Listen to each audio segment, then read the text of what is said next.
welcome to Teacher's Choice PH. This is Teacher Des. Ngayon, ituturo ko sa inyo kung paano gumawa ng isang video lesson gamit lamang ang Microsoft Office PowerPoint. So, napakadali lamang in just easy steps. Makagagawa na kayo ng isang complete video lesson. So, watch this video and afterwards, please click subscribe, then hit the bell button para makareceive po kayo na updates ng mga video or mga bagong videos ko about reading lessons or video tutorials. Step 1. Create a PowerPoint presentation. First step, you need to create your PowerPoint presentation through Microsoft PowerPoint. So you click this PowerPoint icon. Afterwards, click blank presentation.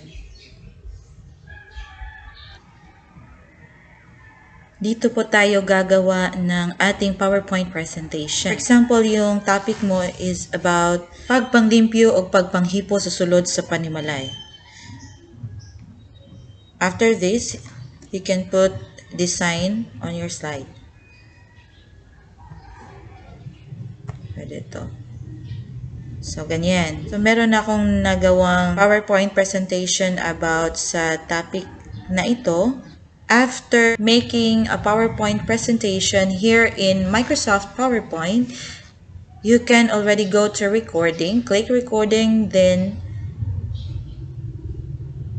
click export to video. That will be our second step. Step 2. Click export to video. Then click here. Click record timings and narrations. So ito na po yung screen kung saan you can see the record icon. Then stop, replay. Click record if you are already ready to record your narration. Then click stop if you want to end your recording. Then click replay if you want to go over with your recording. Then click notes if you want to add notes. Dito mo ilalagay yung mga gusto mong sabihin na hindi makikita sa video. Meron din ditong clear if you want to clear the recordings on the slide that you have made. Or you can clear the recordings or you can erase the recordings on all of the slides that you have made. Then dito meron din yung settings pero naka-default yung sa akin, microphone at ang camera. Dito naman sa baba, meron dito yung eraser, pen, and then highlighter.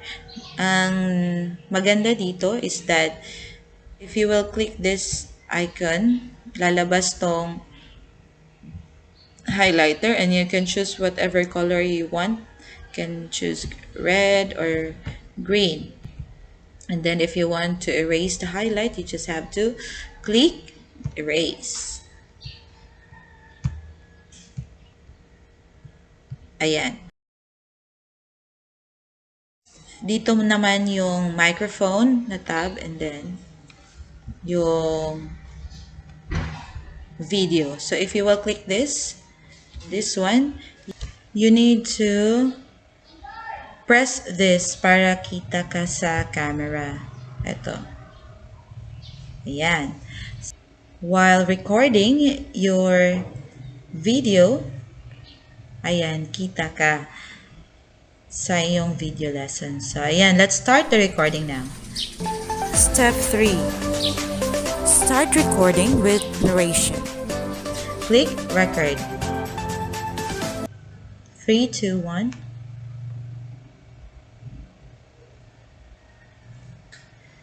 Mayong buntag mga bata. Karon ang atong pagahisgutan sa edukasyon sa pagpapakatao mao ang pagpanglimpyo o panghipo sa sulod sa balay. So kinahanglan ang bata makamao pag panglimpyo o panghipo sa sulod sa panimalay. Unsa man ang mga angay nimong buhaton para makatabang ka sa inyong balay para sa iyang kalimpyo. Nagunsa kaha ang mga bata diha sa gipakita ang hulagway. Ang lalaki na narapo ug ang babayi sad. So kinahanglan ang bata kamao manarapo sa mga butang nga anaa sa sulod sa panimalay. So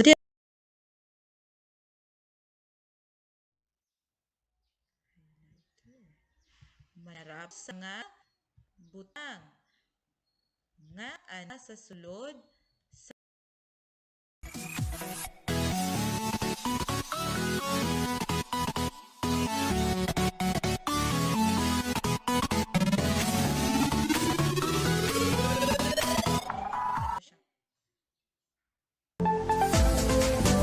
Step 4. Save as video or MP4. save as video.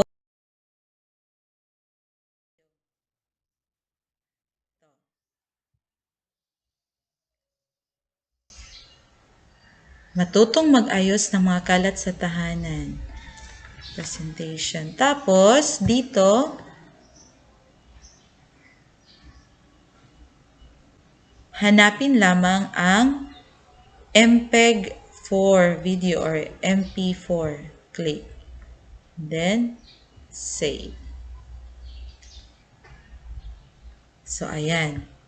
Makikita nyo dito sa baba na yung system ay sinisave na ang inyong presentation as video. So, ayan, meron ka ng video lesson. Good luck sa inyong mga gagawing mga video lesson using your Microsoft Office PowerPoint. Preferably po Office 365 kasi I'm using Office 365. So, yan lamang po. Click subscribe and then hit the bell button so you can receive my new uploaded videos. God bless po!